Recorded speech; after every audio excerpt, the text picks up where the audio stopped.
Do this once and watch how people treat you differently. You know that feeling. It's that quiet, creeping frustration that settles right into your bones. You're the dependable one, the accommodating one, the one who stays late to fix a colleague's mess, the one who drives across town because it's easier for a friend, the one who bites your tongue at family dinner just to keep the peace. You've mastered the gracious, yes, even when your entire body is screaming no. And what's your reward for all this? It isn't gratitude. It's not an admiration. It's an expectation. Your generosity hasn't made you respected. It's made you predictable.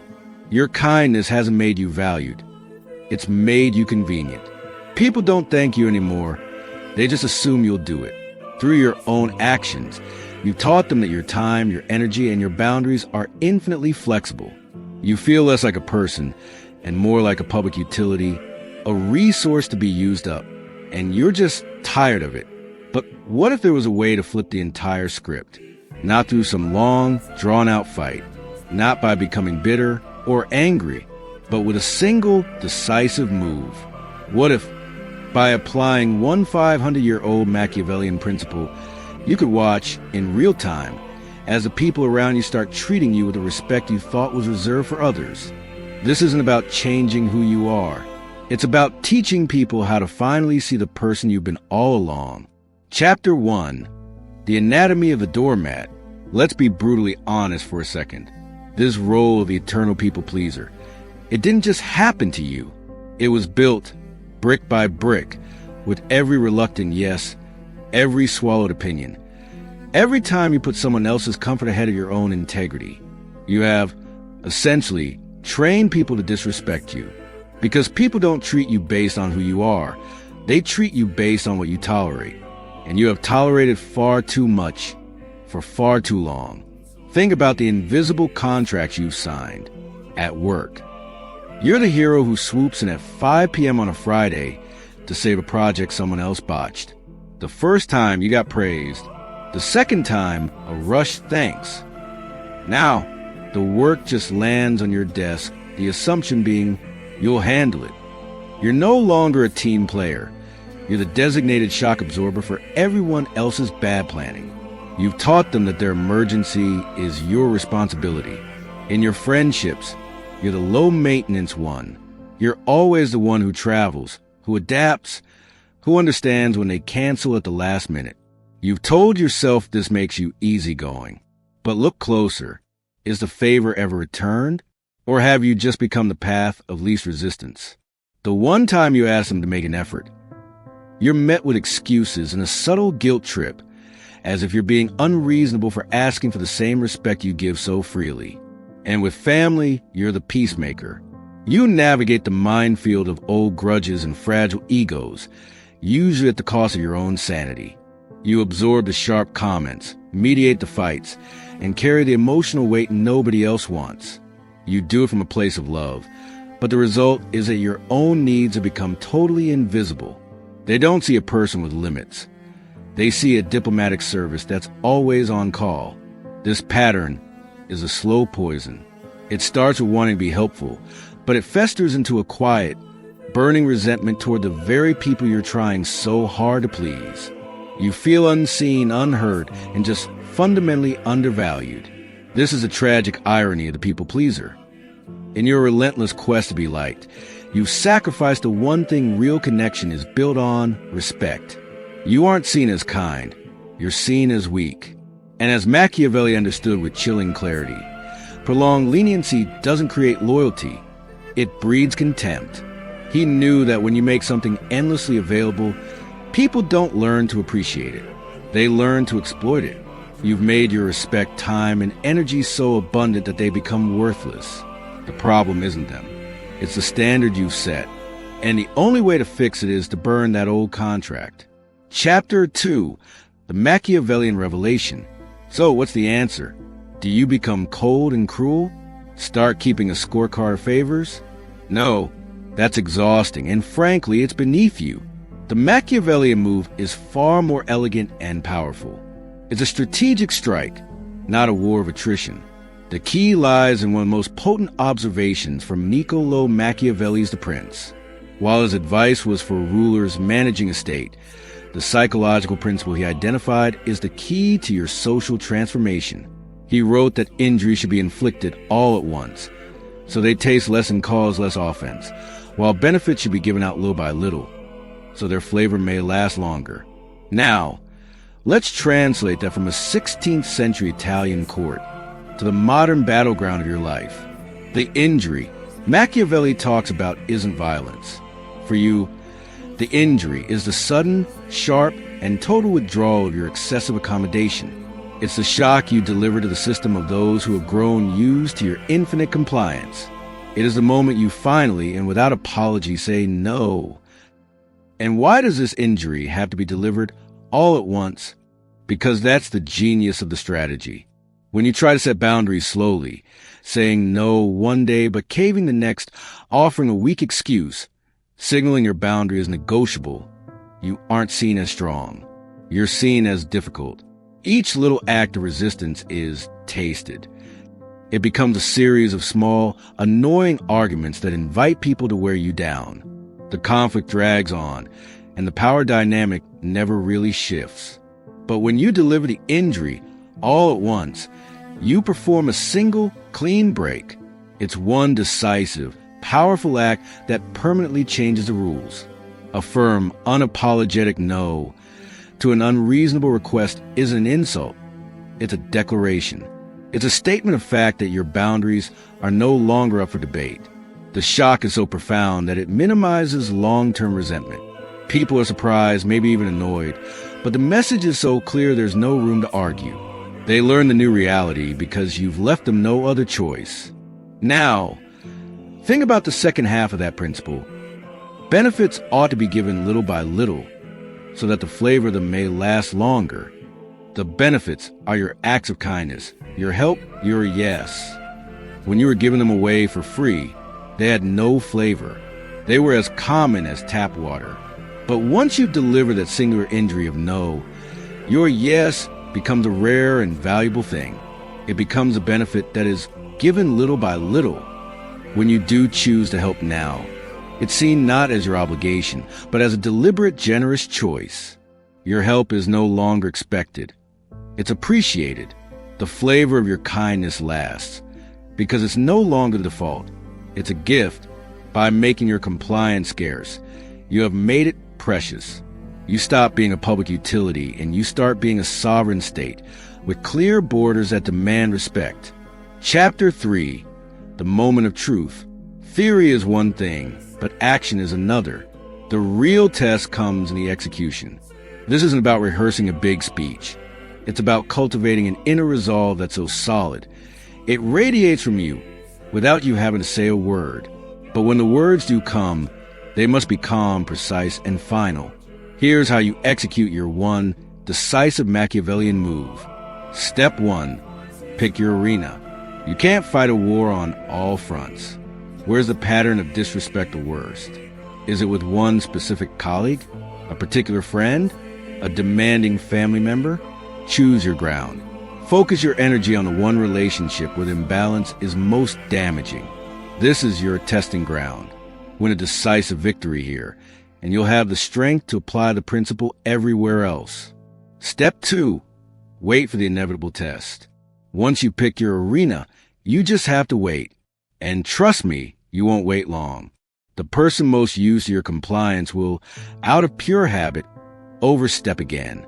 The colleague will show up at 4:55 p.m. with a quick favor. The friend will text, expecting you to drop everything. The family member will call with a demand disguised as an emotional emergency. This isn't a crisis. It's an opportunity. It's the perfect pitch, sailing right over the plate. Don't fear it. Welcome it. Step 3. Execute the shift. This is the moment. Picture two versions of you. The old you is a mess of nervous energy. The request comes in and you flinch. Your heart pounds. You start scrambling for excuses. Oh, I don't know. I'm really swamped. Or, I wish I could, but... Your voice is apologetic. Your body language is weak. You break eye contact. You shift your weight. You're broadcasting your conflict, inviting them to push back. And when they do, with just a little pressure, the old you crumbles. Okay, you sigh, but just this once. And the cycle continues. The new you is the picture of calm finality. The same request comes in, and there's no panic, only stillness. You've already made your decision. You look the person right in the eye, not with aggression, but with a calm, unreadable neutrality. You take a deliberate pause, a moment of silence that holds more power than any word. And then you deliver the line. The line is simple, clear, a full stop. To the colleague, no, I can't do that. To the friend, that doesn't work for me. To the family member, I'm not able to help with that. That's it. The critical mistake the old you makes is over-explaining. Explaining is a plea for approval. It tells the other person your no is up for debate. The new you understands that you don't owe anyone an explanation for protecting your time. Your no is the explanation. If they push back, and they probably will, out of shock, you don't argue, you don't defend yourself. You just repeat the boundary with the same calm finality. Them, but why not? It'll only take 5 minutes. You, calm, steady gaze. As I said, I can't do that. Them, wow, I thought I could count on you. You, my decision is final. The power isn't in what you say. It's in what you refuse to do. You refuse to get angry. You refuse to get defensive. You refuse to apologize. You are not asking for permission to have a boundary. You are informing them that one exists. You are a stone wall, impassive and immovable. This is the very definition of inflicting the injury all at once. It's a clean cut, leaving no room for argument. And in that one unforgettable lesson, you have just taught them how you are to be treated from now on. This is the power of a single, well-placed boundary. It's a moment of profound self-respect that echoes outward, forcing the world to adjust its perception of you. If you're tired of being convenient and you're ready to be respected, this is your first step. For more on the psychology of power and reclaiming your personal authority, make sure you subscribe and turn on notifications. And I want to hear from you. In the comments, tell us about a time you wish you had set a firmer boundary or a moment you finally did. Your story could be the spark for someone else's change. Chapter 4, the aftermath. The moments right after your decisive no will be interesting. Don't expect applause. The first thing you'll probably get is stunned silence. The person in front of you is rebooting their system. They just hit a variable they didn't see coming. Your refusal. Their entire mental model of you has just been shattered. Their first reaction might be a flash of anger or disbelief. They might try to guilt trip you, calling you selfish. This is a test. It's the last gasp of the old dynamic. When you hold firm, when you don't react and just let your no stand as a fact, they are forced to retreat. They've hit a wall they didn't know was there. In the days that follow, you'll notice a change. It'll be subtle at first. The colleague who used to dump work on your desk will now approach with a new hesitation. They might even ask, "Hey, got a second? I have a question, if you have a moment." They are asking for permission. They're acknowledging your time belongs to you. The friend who took your flexibility for granted might start making more of an effort, maybe suggesting a place halfway between you. They'll start seeing your time as equal to theirs. You'll watch this happen with a sense of quiet disbelief. It feels like magic, but it's pure psychology. You haven't become a different person. You just taught them how to treat the person you've always been. This works for a few key reasons. First, you've introduced scarcity. While you were endlessly available, you were worthless. By making your time and energy scarce, you've given them immense value. People want what they can't easily have. Your yes, once a boring certainty, is now a valued prize. Second, you've mastered the power of perception. In the world of power, perception is reality.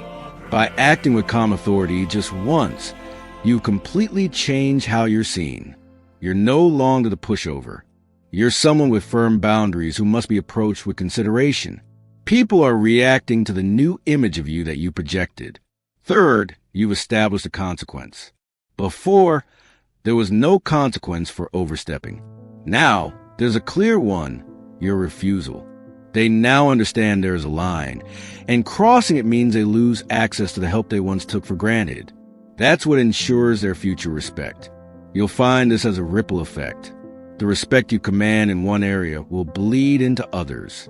By forcing one person to respect your boundaries, you send a silent, powerful signal to everyone else.